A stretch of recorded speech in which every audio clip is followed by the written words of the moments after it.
Berarti ya bisa dikatakan pertanyaan saya itu sedikit keliru tadi.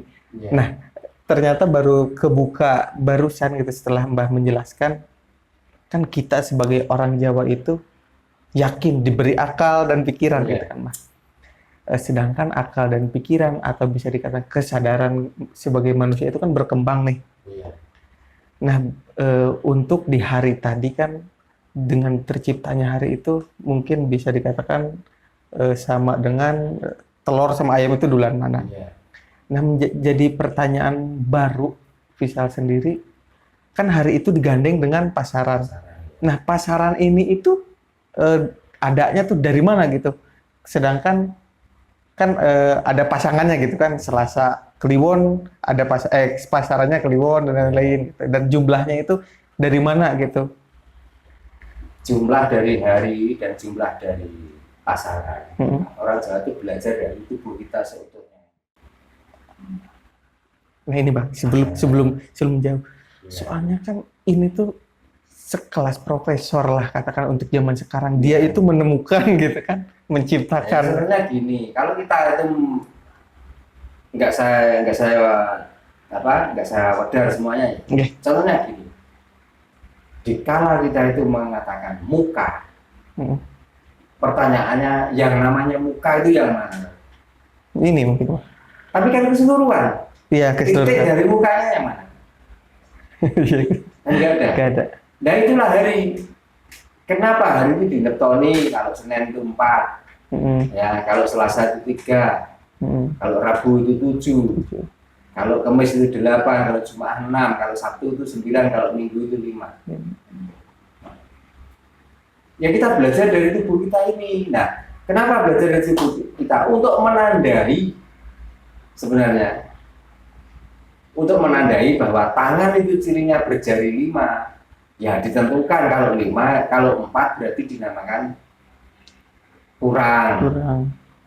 Gitu.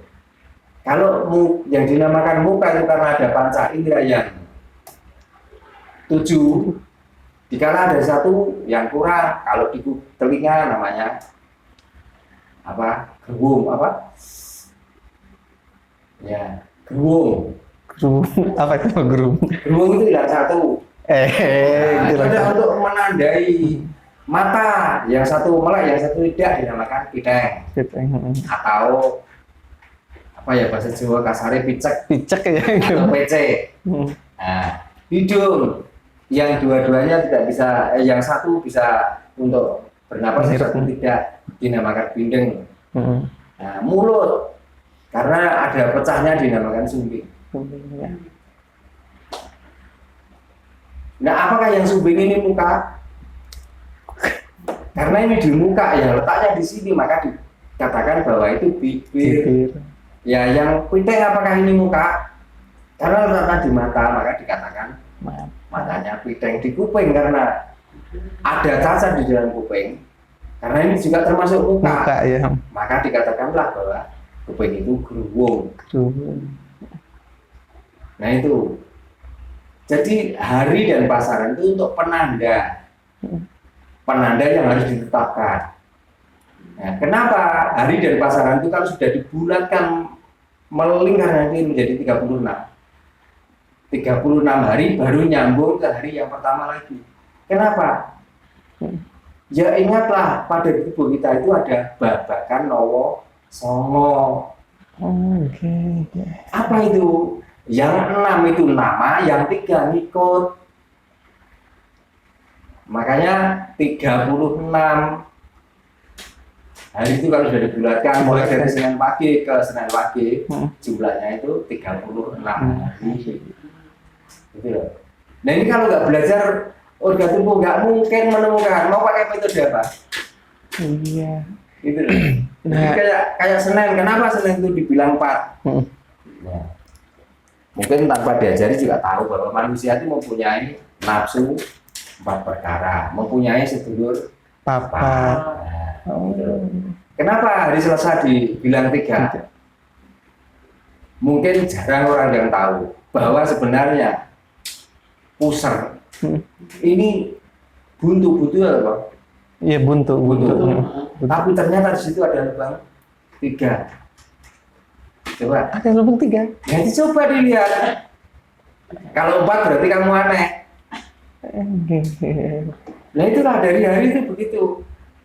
Makanya kalau dijabarkan, ya memangnya harus dijabarkan. Tapi ini nggak pas. Sedikit aja tapi pas. Iya. Ya. Terus nanti Rebo 7. Apa 7 itu?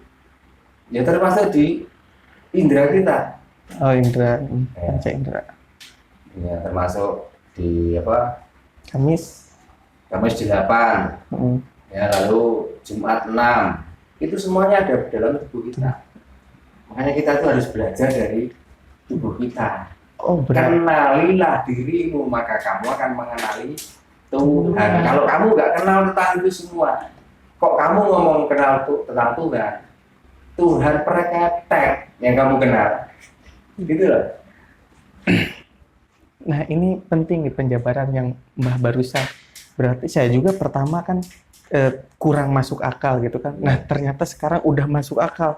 Kenapa pentingnya hari bagi kepercayaan Jawa? Artinya karena ini semua, kalau mata untuk melihat, hidung untuk mencium, mulut untuk bicara, ya, telinga untuk mendengarkan. Makanya kita mencari dari indera kita yang 5 ini dan indera kita yang 7 atau yang 7 itu semuanya tuh mendapatkan jaya, kesempurnaan. Supaya di antara yang lewat dari indera kita yang ke-7 ini tidak ada yang bermasalah. Itu loh maksudnya. Iya, paham. Jadi sangat begitu pentingnya hari itu. Sampai kita mati pun ya ada tanggal berapa itu matinya. Tapi tetap enak hari loh. Hari ya. Kalau sudah hari ini tanggal sekian, orang itu mantap mencarinya. Tapi kalau tanggal, pada waktu itu hari apa ya? Nah gitu. Makanya begitu pentingnya hari dan pasaran itu. Tapi bagi orang-orang yang waras, bagi orang-orang yang melek, Iya. tapi kalau orang yang masih tertutup hatinya atau yang masih dikatakan kafir itu, walaupun diurai seperti ini, nggak akan bisa menerima. Untuk apa pelajaran seperti itu? Kita sudah punya Tuhan. Untuk apa kita punya Tuhan? Jadi bukan kita yang merendahkan Tuhan, ya orang-orang yang merasa bertuhan itulah yang merendahkan Tuhan malah. Masalahnya apa-apa itu seolah-olah ini karena dia yang membuat, aku minta ke mereka. Berarti mau tidak mau orang yang begitu itu menuduh Tuhan terus. Nah, mendingan kita itu menikmati apa yang diberikan oleh Tuhan, kita jaga, Lestarikan. Nah, itu namanya orang bertuhan.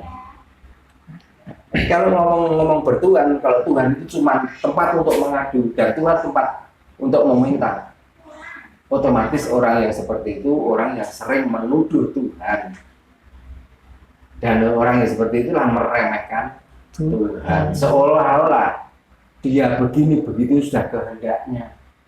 Jadi kalau sudah dikehendaki, dia mengeluhnya ke sana. Nah, orang yang seperti itu hidup tidak pernah menyewa hidupnya ke Tuhan pada dia itu sudah menerima beres. Coba bayangin loh, kita memakai mata, misal sudah berapa tahun hidup di dunia. Kalau bayangkannya berapa? Jadi sudah, katakanlah 38 katakan. Udah 7. 38 tahun menikmati nikmatnya mata. Pernahkah misal itu memberi sewa mata pada Tuhan? Enggak pernah, Mbak. Kan enggak pernah. Tapi kenapa begitu sakit sehari 2 hari seolah-olah yang 38 tahun hilang nikmat yang diberikan. Terus akhirnya menyebut nama Tuhan itu tidak disembuhkan. Berarti kan bisa menuduh Tuhan yang membuat matamu sakit Tuhan. Padahal itu kesalahanmu sendiri. Nah itulah kekurangan ajaran manusia yang belajar tentang ketuhanan yang tidak nyampe. Itu baru mata, belum hidup, belum mulut. Tidak sedikit orang yang kena penyakit di hidung dengan mengeluarkan biaya yang banyak tidak sembuh. Tapi kadang-kadang orang itu mengandalkan hartanya, mengandalkan kemampuannya, coba. Belum lagi mulut, belum lagi lidah, belum lagi telinga, belum lagi nikmatnya diberikan tubuhnya utuh ini. Nah gitu aja baru bisa katakan menyembah dengan cara budaya saja kok sudah menyombongkan diri bahwa saya itu orang baik dan saya orang yang dipilih oleh Tuhan. Iya kalau Tuhan memilih ya orang-orang seperti itu. Nah kalau enggak, coba sudah kamu yang mengerjakan sudah merasa baik, kamu masih berharap nantinya akan mendapatkan kenikmatan dengan apa yang kamu kerjakan. Nah ini kan orang-orang yang memfitnah Tuhan. Makanya kalau orang Jawa itu tanpa diajari dengan agama, orang Jawa itu sudah mempunyai tataran atau urutan cara menyembah. Ya tatanannya ya. Tataran cara menyembah. Nah itu apa saja? Ada 4 tataran cara menyembah. Ya satu, orang Jawa itu yang dikerjakan itu sembah rogo. Sembah rogo. Sembah rogo itu sembah badan. Raga. Ya, yang kedua sembah cipto. Sembah cipto itu sembah pikir. Pikir. Oh. Ya. Lalu yang berikutnya dinamakan sembah sukmo. Sembah sukmo itu sembah yang hidup, yang dikatakan hidup itu. Ya, yang terakhir dinamakan sembah jiwa. Karena jiwa dan sukma itu beda. Kalau sukma itu yang hidup, tapi kalau jiwa itu tandanya dia hidup. Nah yang namanya hidup itu ada ciri. Hidupnya benar atau hidupnya nggak benar. Makanya kalau benar itu berarti jiwanya bagus, yang tidak benar berarti jiwanya sakit. Iya. Nah itu. Jadi metode orang Jawa itu seperti ini. Ya, panembahe rogo atau badania. Pakartine wong amagang laku sucine sarana banyu yen katrema dadya makar. Dadya makartine sarengat. Tegese kasiling makarti ning pancendriya pandeleng pangrungu pangambu pangrasa pangrasaning ilat lan pangrasaning kulit anjalari sebab marang tuwing kapitayan. Itu sembah rogo. Nah, kalau di bahasa Indonesia kan sembah rogo itu bagaimana cara kita itu untuk menyelamatkan raga kita ini. Jadi kalau ada terik matahari supaya nggak kepanasan, kita harus pakai baju. Iya. Di saat malam hari banyak nyamuk, kita harus pakai sarung atau pakai obat nyamuk.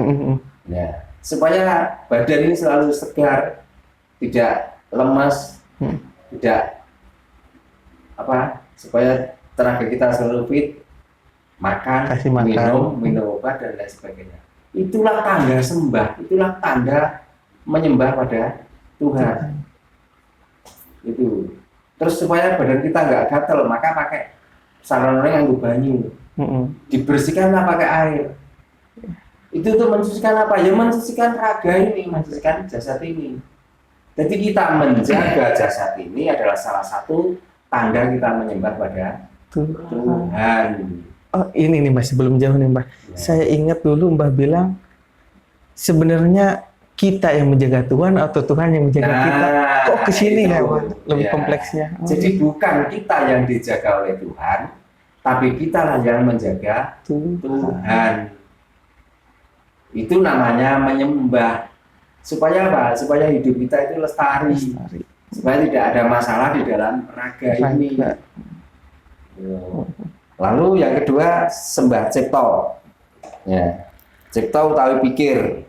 Ya. Sucine sarana merangi hawa nafsu. Maka supaya kita itu berpikiran yang positif dan tidak berpikiran negatif. Maka kita jangan mengikuti hawa nafsu. Kalau kita itu mengikuti kurang, tidak ada di dunia ini ya nggak kurang. Semuanya kurang. Nah yang bisa mencukupi itu siapa? Ya hati kita sendiri. Dengan kita berprasangka berangan-angan positif. Nah dengan bisa seperti itu pun juga salah satu tanda bahwa orang itu sudah menyembah pada Tuhan. Karena dengan daya pikir, dengan daya angan-angan, kalau kita salah, itu juga akan merusak tubuh kita sendiri. Efeknya nanti ke keluarga. Efek yang lebih besar lagi nanti ke masyarakat. Nah itu. Tapi barang siapa yang sudah bisa menjaga itu semua, tidak mengikuti hawa nafsunya, maka itulah tandanya orang, salah satu tanda orang itu menyembah atau mengabdi pada Tuhan. Jadi menyembah atau mengabdi pada Tuhan itu bukan ritual budaya dengan mengadakan gerakan-gerakan atau ucapan-ucapan keras atau bacaan-bacaan yang terlalu panjang. Bukan itu budaya, ritual. Budaya itu. Ya, itu cuma budaya saja. Lah maksudnya pakai baca-bacaan itu, pahamilah apa yang kamu baca itu. Karena di dalam bacaan orang yang beribadah itu pasti itu adalah pengingat pada diri kita sendiri. Ya. Jadi yang perlu diambil intisarinya itu makna dari apa yang kita baca itu, bukan bacaannya. Maknanya.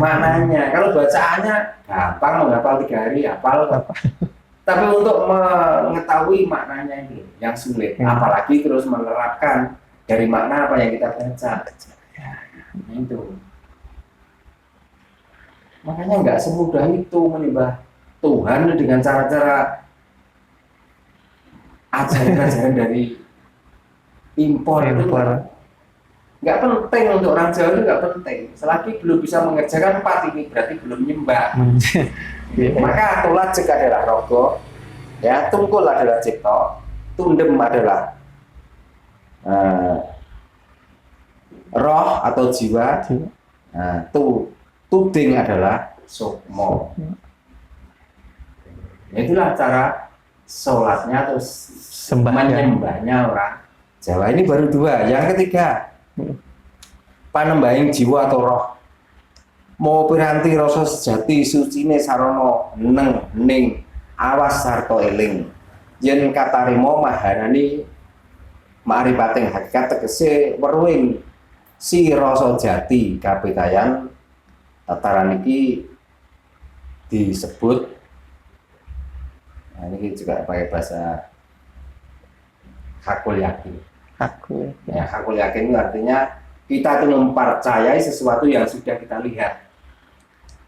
Kalau nggak pernah kita lihat, untuk apa kita percaya? Masih katanya, apalagi katanya, terus dipaksa kamu harus percaya walaupun katanya. Itu kepercayaan model apa? Keimanan model apa itu? Itu. Jadi penembahing jiwa atau roh itu kang mau piranti itu bagaimana? Ya paling tidak itu ada sesuatu yang di depan, termasuk sesaji dan lain sebagainya, itu piranti namanya. Oh iya, yang piranti. Dengan memakai itu kita tuh semakin yakin. Karena apa? Melihat yang dipakai apa? Piranti atau sesaji itu semuanya mengandung filosofi kehidupan. Bagian itu tuh alam gitu kan, ciptaan. Katanya buceng ya. Buceng artinya apa? Buceng adalah nyebut ingkang kenceng. Nyebut dengan apa? Ya nyebut dengan hidupnya ini. Apa yang diminta? Selalu selamat dan diberikan rezeki lancar. Itu nggak nyebut yang kenceng, nyebut nama Tuhan. Kalau nama Tuhan disebut-sebut, apakah akan diberikan sesuatu atau akan mendapatkan berkah? Ya enggak. Tuhan enggak perlu disebut-sebut, tapi Tuhan itu harus dipahami. Gitu. Namanya nyebut yang kencang itu ya selalu permintaan kita supaya diberikan keselamatan dan diberikan rezeki yang lancar. Itu namanya nyebut yang kencang. Tumpeng. Karena setiap orang yang mau mengeluarkan mengajak buceng itu tadi, pasti di situ ada satu talam nasi. Di tengahnya ada yang dibentuk dari pangkalnya besar dan ujungnya lancip. Ini bukan menyimbolkan wah ini caranya manusia itu dari ke atas supaya nyampe ke Tuhan, bukan itu. Cara kita berpikir,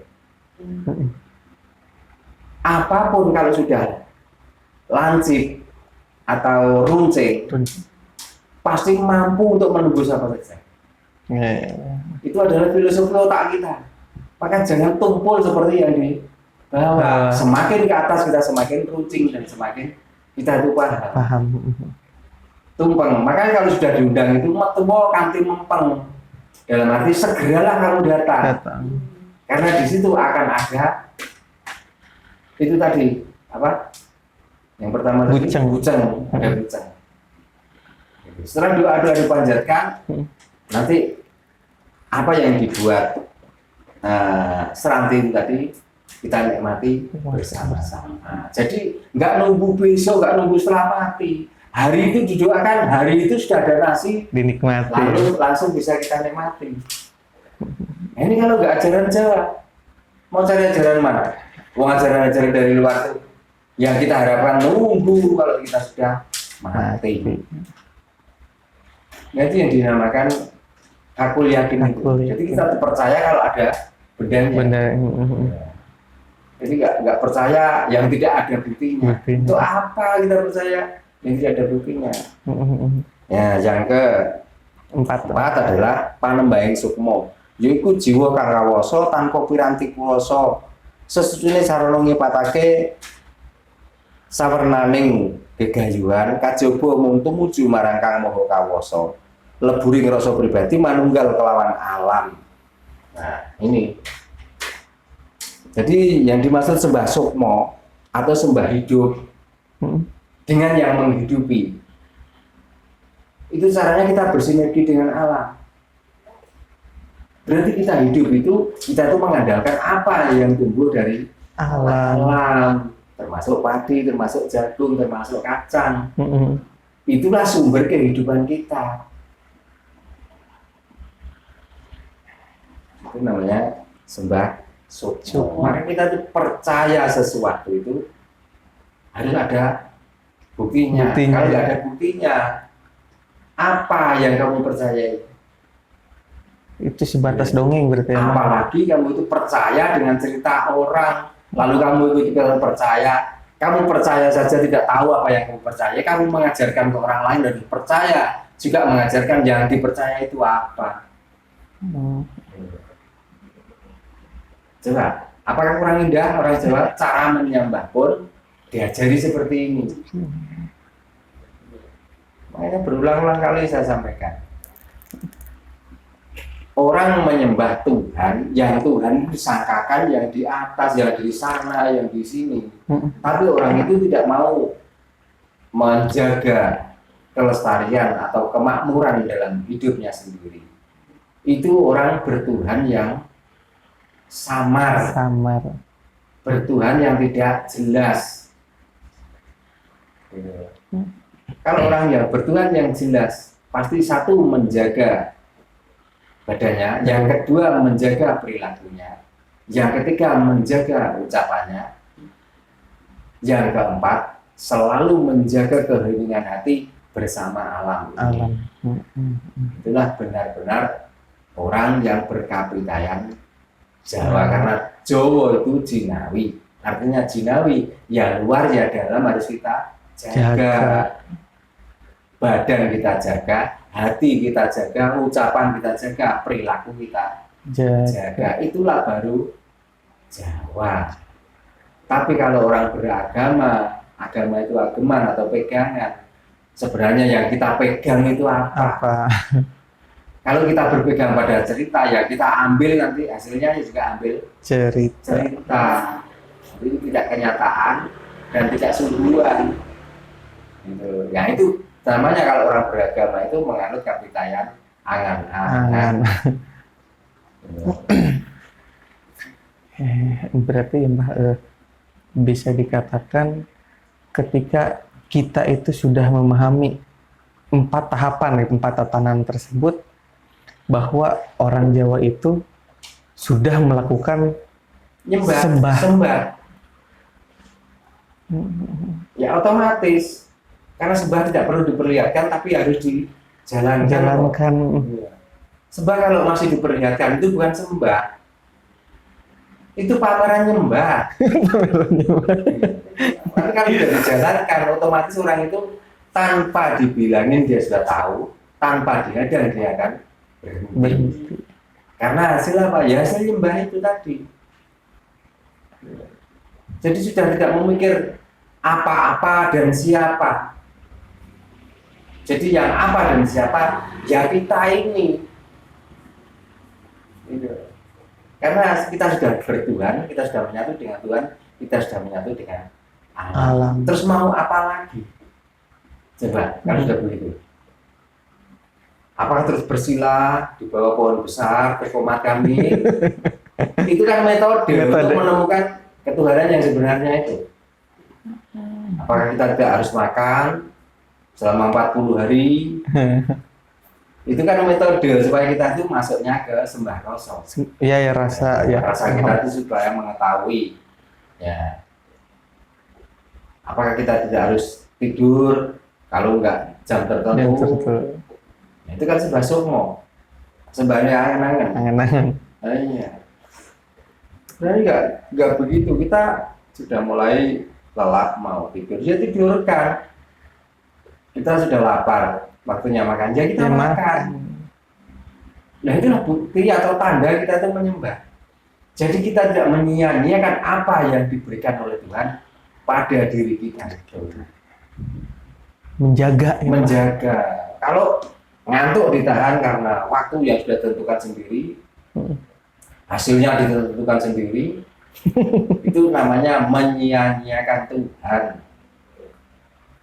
Bukan menyembah tapi mengingkari nikmat yang diberikan oleh Tuhan.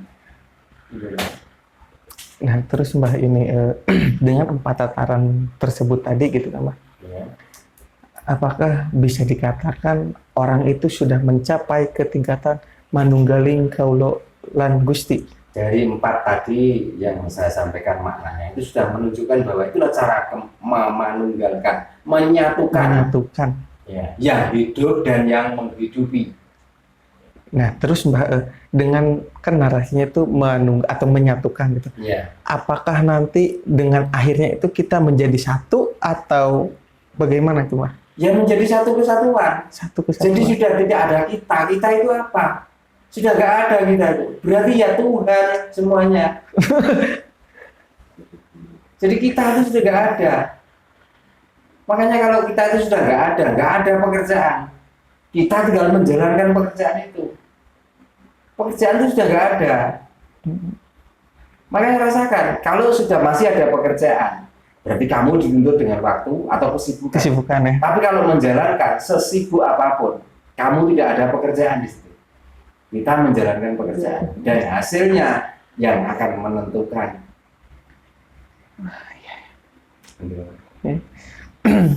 Makanya hati-hati, bekerja pun jangan, wah ini tuntut waktu jam sekian harus, jangan, kerjakan. Jadi kita nggak harus mengejar waktu. Jam sekian harus buka, jam sekian harus tutup. Nggak usah begitu. Jam 6 kok sudah capek, sudah kesel. Ya sudah, tutup. Besok bangun pagi mau mengerjakan itu, kerjakan pagi. Jadi tidak ada pekerjaan itu, nggak ada. Gitu. Makanya masalah pekerjaan adanya itu karena apa? Ya kita yang mengadakan. Sebenarnya pekerjaan itu ada, ya nggak ada. Waktu juga begitu. Waktu pendek, waktu panjang. Yang memendekkan, yang memanjangkan juga kita sendiri. Nah waktu yang begitu itu sudah nggak akan berubah lagi. Kan yang ruwet sebenarnya kita sendiri. Kita yang tidak sadar. Makanya seolah hidup di dunia ini sulitnya minta ampun. Ya, tapi kan sudah masuk ke situ, sudah bisa sembah rogo, sembah jiwa, sembah sukmo, sembah rasa. Enjoy hidup ini. Jadi apapun yang terjadi itu sudah kehendak Tuhan yang ada di alam ini. Kita tidak boleh menolak. Menggerutu nggak boleh, ngersolo nggak boleh. Gitu. Iya, berarti ya bisa dikatakan orang-orang yang ketika susah memanggil Tuhan, senang memanggil Tuhan. Ya kalau senang sih masih masuk akal, tapi ketika kalau susah memanggilnya Tuhan itu halus. Bukan halus, tapi cuma sekedar manggil. Iya. Tapi begitu susah, Wah, harapan banget gitu ya. Tapi itu, Ya, nah ya. itulah buktinya orang itu munafik, Belum sembahyang gitu. belum sembahyang, tapi kelihatannya sudah sembahyang, tapi jiwanya, rohnya, jasadnya tidak pernah sembahyang. Ya. Gitu. Jadi dia tidak pernah apa berintrospeksi. Introspeksi ya. Sebenarnya masalah seperti ini, apakah ini ciptaan Tuhan?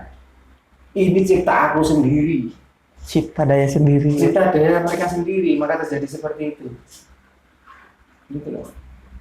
Makanya kalau kita berjalan di jalan terus tiba-tiba kecelakaan ngomong musibah, itu sebenarnya bukan musibah. Ya kamu sendiri yang menciptakan kecelakaan itu. Kecelakaan itu. Tapi kadang-kadang dengan mudahnya ini musibah sudah dikehendaki Tuhan. Tuhan kok memberi yang jelek-jelek toh?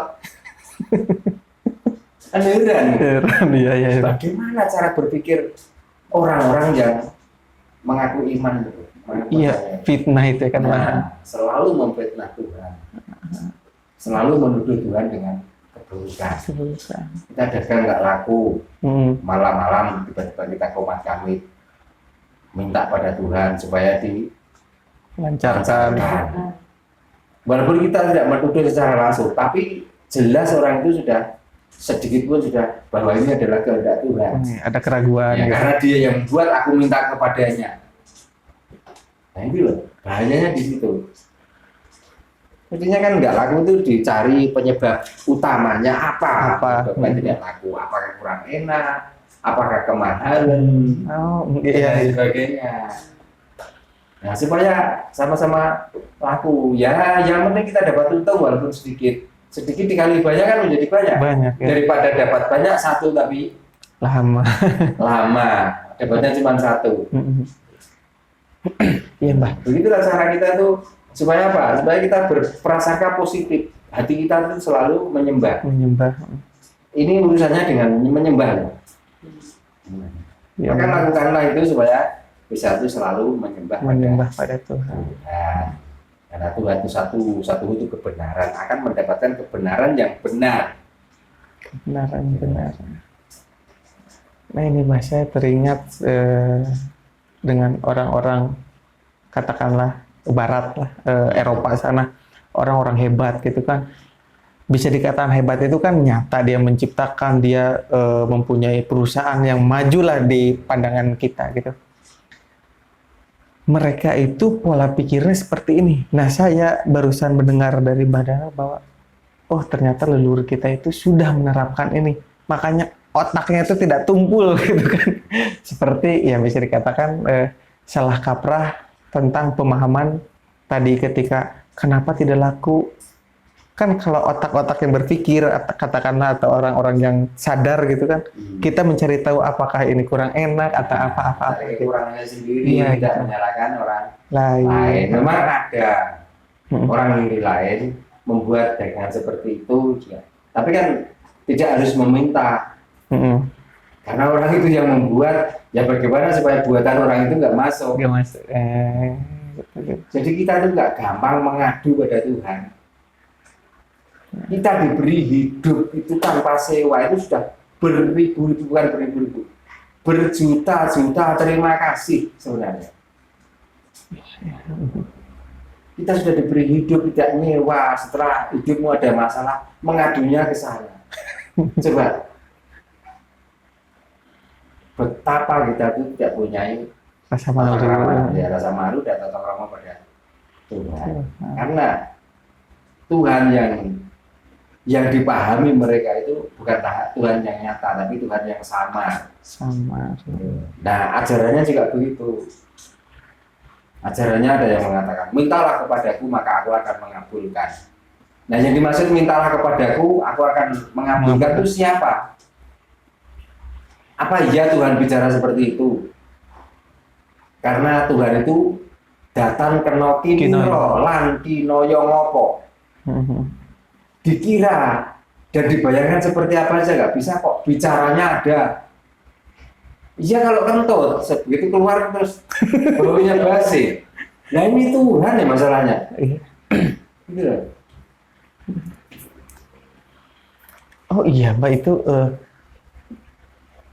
logikanya tidak bisa dibayangkan, tidak bisa dipikirkan, Ya. Tapi kok bicaranya bisa Nah, berarti kan nggak mungkin Iya, mau iya. diperkirakan dan dibayangkan aja nggak dibayangkan bisa. nggak bisa Nah, caranya supaya menemukan Tuhan bagaimana? Ya dirasakan. dirasakan. Rasanya bagaimana? Loh, kita hidup, terus sumber dari kehidupan kita itulah apa? Coba.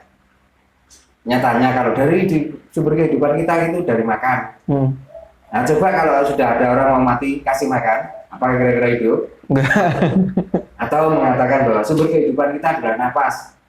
Orang yang sudah mendekati ajal, kasihlah bantuan napas. Iya. Karena, wah ini kehabisan oksigen, dikasih oksigen.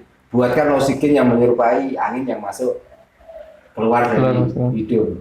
Mampukah? Bisakah? Enggak. Nah, itulah makanya dimaksud datan kena kimiro lan kinoyo ngopo ya, karena begitu itu.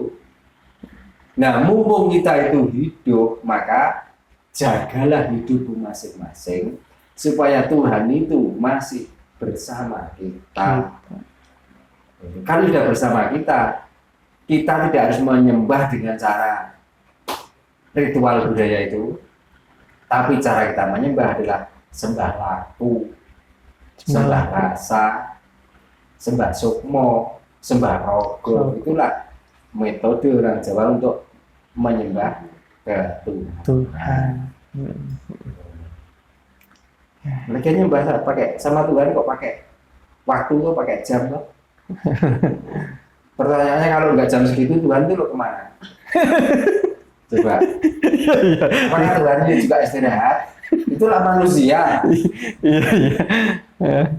Kita hidup bersama Tuhan, kita tidur bersama Tuhan. Yang namanya kita itu ya dari pikiran itulah kita. Tapi setelah tidur, apakah pikiran kita masih main? Nyatanya hidup Tuhan itu nggak kemana-mana, masih ada di situ. Ya kok nyembahmu pakai jam?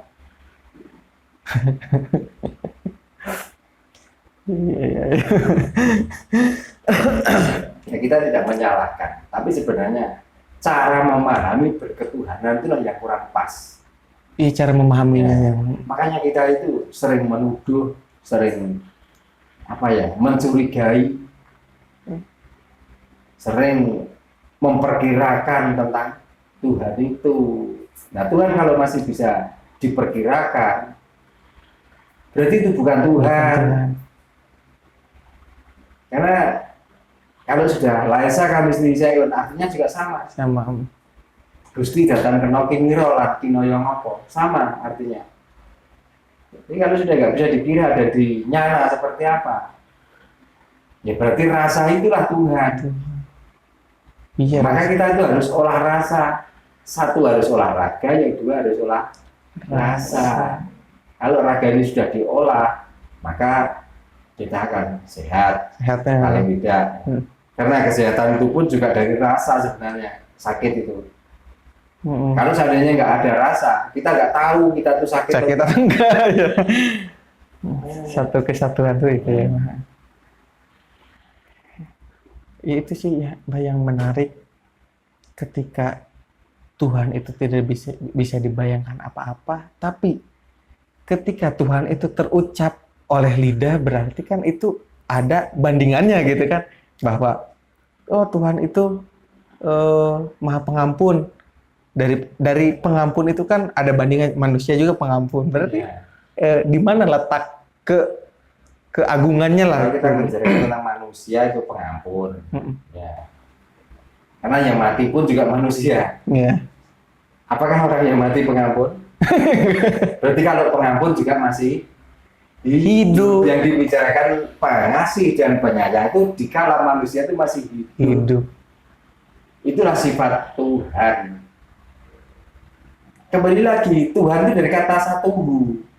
Karena di agama asal dari manapun, itu nggak ada kata-kata Tuhan. Yang ada itu di sini kata-kata Tuhan itu. Dari Arab berarti Allah. Kalau dari Pakistan Yesus. Kalau dari India Sang Hyang Widi atau Siddhartha Gautama. Kalau dari Jawa Sang Hyang Wenang, Sang Hyang Tunggal, Sang Hyang yang lainnya. Begitu. Nah, rata-rata yang membicarakan tentang zat Tuhan itu hanya di sini. Lain di sini tidak mengenal Tuhan. Coba tanyakan dari negara-negara lain. Tuhan itu apa? Yang ada yang bicarakan Tuhan itu God. God. Nah, iya tak? Iya. Nah, berarti Tuhan itu dari sini. Tuhan dari sini itu apa? Dari kosakata apa? Ya satu. Satu itu kebenaran. Nah, kebenaran itu dari wujud. Ya. Tanpa wujud mau membenarkan bagaimana tentang Tuhan? Ini nggak bisa. Tapi dari wujud itu diambil dari rasanya. Rasanya. Kalau pisang, kita bisa membicarakan kulitnya dan warna kuningnya dan besarnya. Tapi yang kamu nikmati rasanya loh. Mau jambu, mau apa, kita membicarakan tentang besarnya, tentang warnanya. Tapi rata-rata yang dinikmati cuma rasanya. Tuhan mau dibilang God, mau dibilang Gusti, mau dibilang Yesus, mau dibilang Siddhartha Gautama, mau dibilang apa, itu cuma nama. Tapi yang asli Tuhannya adalah rasa. Gitu.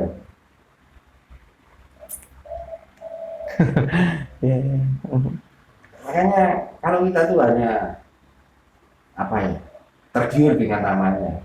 Ya kita selalu memuja-muja nama, terjebak di nama itu saja. Tapi kalau kita sudah masuk rasa, nggak butuh nama lagi. Rasanya yang perlu kita rasakan dan perlu kita nikmati. Gitu. Rasa dan nikmat itu sudah ada pada diri kita sendiri.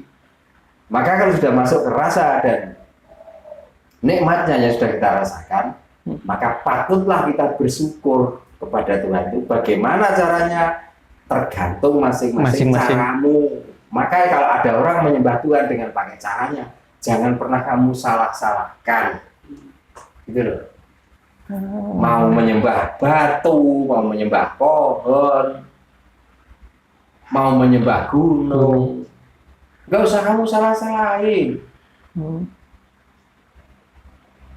Karena kalaupun orang lain menyembah gunung juga tidak akan mengotori Tuhan yang kamu sembah itu.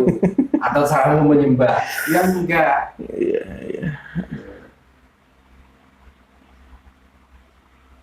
Iya. Itu bisa dibilang ya, Mbah. Kan jika di pendidikan gitu, sekolah, kan itu tuh berjenjang nih, Mbah. Iya. Kayak kelas 1 SD dulu, baru SMP kan itu kecerdasan itu meningkat pada tingkatannya gitu. Tentang sekolah. Tapi tentang ketuhanan nggak harus begitu. Kita harus langsung belajar tentang Tuhan. Setelah itu baru kita praktek. Oh, konsep. Gitu. Makanya beragama pun juga begitu. Pelajari dulu agama, pahami baru kamu mengerjakan. Itu baru benar. Tapi kamu mengerjakan dulu baru belajar. Banyak tidak benarnya daripada benarnya. Malah kamu di tengah jalan karena sudah menjalankan seolah-olah kamu itu benar. Padahal kamu itu belum benar. Gitu ya. Nah, belum benar tapi sudah berani menyalahkan orang. Di situ letaknya Jawa itu kasunyatan. Nah, itulah ilmu kasunyatan atau satu. Supaya kita tuh menemukan Tuhan kebenaran. Nah, kebenaran itu bisa untuk umum, tapi yang paling penting untuk diri kita sendiri. Ya, kalau sudah benar pada diri kita sendiri, kita tidak harus menyalahkan orang lain. Nah, kenapa aku tadi kok ngomongkan seolah-olah itu menyalahkan orang lain? Karena orang lain juga sering menyalahkan saya, gitu loh. Ya, tujuan saya apa? Tujuan saya itu membenarkan supaya dia tidak menyalahkan terus. Bukannya saya tidak mau disalahkan. Cuma kasihan kalau dia itu menyalahkan terus, malah dia semakin sakit hati. Nah, saya walaupun mengatakan salah, tapi salah sambil senyum.